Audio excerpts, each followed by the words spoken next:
In July 2020, Cavan woman Jean Tighe went missing from a Portuguese resort. Her family haven't heard anything from her since, and they say local police didn't investigate the case thoroughly. Jean's sister, Leona, is with us here on Lunchtime Live today. Leona, thank you for joining us in the programme. Will you just tell us, first of all, a little bit about Jean? So, Jean went missing outside her hostel in Parede, Lisbon, on Monday afternoon, July 13th, we believe in between 2 p.m. and 4 p.m. Jean is a very independent, free-spirited young woman. I mean, Jean was in her late 30s, living her own life, doing her own thing, and she was very capable and very well-travelled. Was she there on holidays at the time, Leona? So, Jean was over and back with her friend to Lisbon. She was there on holidays at the time when Jean went over on about the 6th of July, and Jean disappeared on the 13th of July. But on the 12th of July, Jean booked a flight to return to Dublin on Wednesday, July 15th, and she never boarded that flight. So when did you and your family become aware, that she was uncontactable or that she was missing at that stage?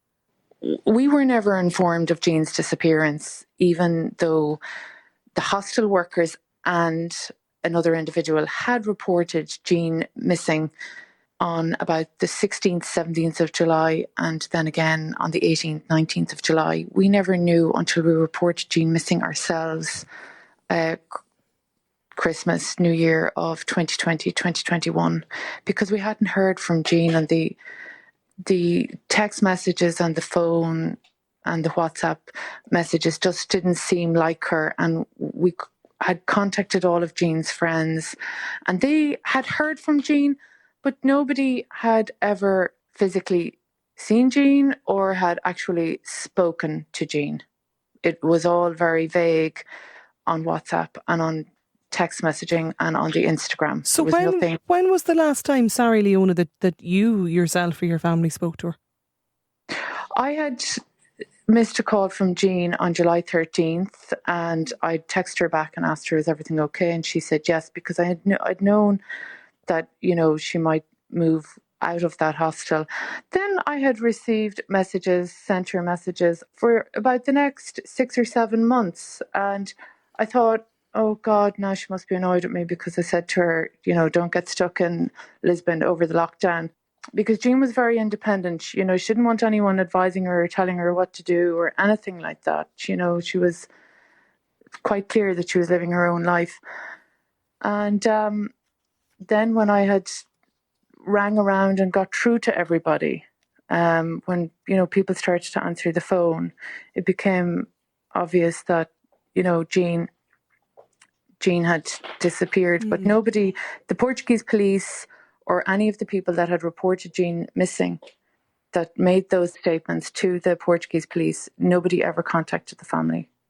And nobody appeared to contact the Gardaí either in Dublin. They did let the Department of Foreign Affairs know in Lisbon. They let the Irish Embassy know in Lisbon, who advised the Portuguese police to contact the Gardaí in Dublin, and apparently that never happened. So 6 months later, it became apparent that everybody you'd been in touch with who had supposedly been in contact with Jean had been hearing from somebody but hadn't actually met her in person or been talking to her on FaceTime. Exactly, yeah. Do you have any idea what happened? I don't. From the inquiries that we made and from what we've been told, Jean was seen leaving the hostel on the afternoon of Monday, July 13th. And apparently Jean was going to meet a friend, or that this friend was outside the hostel and that hostel worker had seen Jean go off with a male friend. And Jean never came back to the hostel that evening. And it was the next day, that on the 14th of July, that the staff in the hostel raised the alarm because they were concerned. Because she was meant to be flying home on July 15th.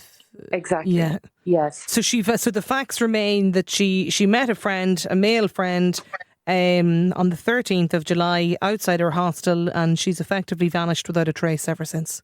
Yes, that's it. Yes. That's very difficult, Leona, for you and the family. It is very difficult, and it's extremely difficult as well, the fact that nobody thought to pick up the phone or follow through on the task of letting the family know what was going on over there. And if the Portuguese police at the time, were conducting the investigation like they said they were, well then why didn't they phone us to see if Jean had made contact with us? So have you had, have you been over, have you met with the Portuguese authorities, with the police? Where is the investigation at, Leona? We've been over and back umpteen times. So the investigation is at a complete standstill. We don't believe that sufficient progress has been made in Jean's investigation, because progress by the Portuguese police remains very slow. There was a senior detective appointed in response to a request by the Irish Embassy. That detective has since been moved off the case, and we're back to the previous investigating officer, under whom no progress was made. Promised updates are not arriving. The basic initial points of the investigation are at a standstill. The Portuguese police blame the Irish police for lack of progress on these initial points, and they have requested information from the Gardaí going back last year, and they have yet to receive that information from the Gardaí and the Department of Justice. So there's a lot of back and forth between both sets of authorities, and what we want to do is to eliminate the excuses, the finger pointing between both sets of authorities, and to get the focus on the work that's needed to find Jean. Was she placed on a missing persons list? Jean was not placed on the missing persons list in Portugal until July, I think it was 10th, 2023. So 3 years after her disappearance? Yes, it took us 3 years to get Jean onto that. We're blue in the face, going back and forth, looking for the same information, looking for the basic information to be obtained, to start an analysis, a detailed analysis on the bank accounts, on the digital footprint. Like, who was using Jean's phone when I was texting her and other people were texting her and the two correct marks were going on the WhatsApp? Who had that phone? Who took that phone? How did you get to take that phone? How did Jean pay for her stay in the hostel? Where was she tapping her card? I know every morning my sister had to get a coffee. Where did she get that coffee? So I don't have any real answers. I don't have that basic information that everyone expects us to have, like the Facebook. Where did she log in from? Where's her IP address? I don't have anything because it has never been gotten. So either they're not looking for it, they're delaying in looking for it, but there was never any sense of urgency around Jean's. Have you had an opportunity to meet with anybody in the Department of Foreign Affairs here, Leona, recently? Not recently, but last year when we were over in Portugal, we did meet with the staff from the Irish Embassy in Lisbon, who have been very good, who have been quite helpful, who did attend some of the meetings with us when we were meeting the Portuguese police, who sat there in the room with us when the Portuguese police told us that Jean will be on the missing persons database the next day. And guess what? Jean did not go up on that missing persons database. So it's very difficult. I don't know why there's no sense of urgency, no sense of curiosity, that my sister booked a flight on July 12th. Disappeared on July 13th, and she was due to go back to Dublin on July 15th. That's a lot of forward planning. It's, the money left the account. Who's the guy that she was supposed to be meeting? Who was she meeting? And there's just a lot of unanswered questions. Did the Taoiseachs to meet with the Portuguese Prime Minister about this? Is that right? Yes, that's correct. We're very grateful that the Taoiseach has agreed to raise Jean's case with his Portuguese counterpart, because we need this investigation into Jean's disappearance to be progressed. Do you know when that meeting is due to take place, Leona? As far as I'm aware, the meeting is due to take place in the middle of March. Finally, Leona, I'm just thinking of the heartbreak for you and your family for the past, and I presume, Jean's family and parents for the past, what's now 4 years nearly, she would be 42 years of age this July. Yes, and I know that, I mean, we miss her dreadfully. And there's... No, take your we time, miss her Leona. dreadfully. There's a terrible sadness in the family. And there's a terrible sadness in the family. There's a terrible sense of injustice. There's a terrible sense of loneliness.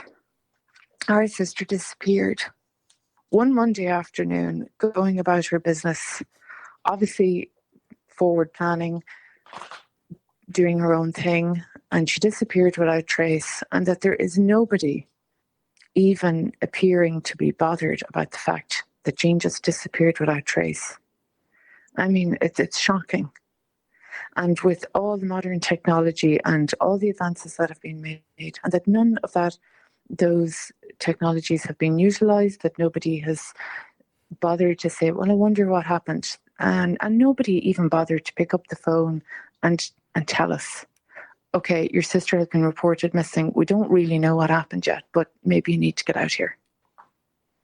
Like, it's unbelievable. It's unacceptable. It's unacceptable. It's unbelievable, but it's very sad. Yeah. It's, The and it's a loss terrible injustice to her. Yeah. The you know, just the disconnect. I can imagine, you know, Leona, for you and the family over the past 3.5, nearly 4 years now, must be incredibly difficult to live with. Look, I do hope that, you know, there's some optimism or something comes out at least from the meeting with the Taoiseach and Portuguese Prime Minister later this month. And if there's any developments, do keep us posted, Leona. We'll be thinking of you. Thank you very much. And we will let you know. We'll be letting everybody know.